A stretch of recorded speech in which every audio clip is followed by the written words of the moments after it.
Nipah ഭീതിയിലാണ് പശ്ചിമ ബംഗാൾ.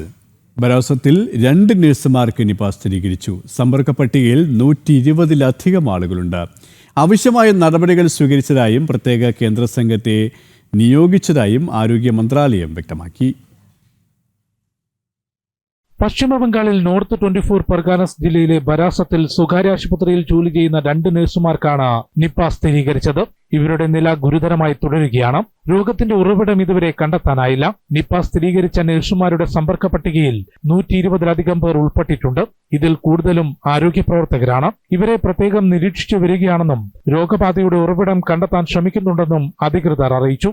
ആവശ്യമായ ജാഗ്രതാ നിർദ്ദേശം നൽകിയിട്ടുണ്ടെന്നും പ്രത്യേക കേന്ദ്ര സംഘത്തെ നിയോഗിച്ചതായും ആരോഗ്യ മന്ത്രാലയം വ്യക്തമാക്കി. Kolkata all India institute of health and public hygiene, Pune national virology institute, Chennai national institute of epidemiology എന്നിവിടങ്ങളിൽ നിന്നുള്ളവരാണ് പ്രത്യേക സംഘത്തിലുള്ളത്. കേന്ദ്ര ആരോഗ്യമന്ത്രി JP നദ്ദ ബംഗാൾ മുഖ്യമന്ത്രി മമതാ ബാനർജിയെ ഫോണിൽ വിളിച്ച് സ്ഥിതിഗതികൾ വിലയിരുത്തി. ജനം, ഡൽഹി.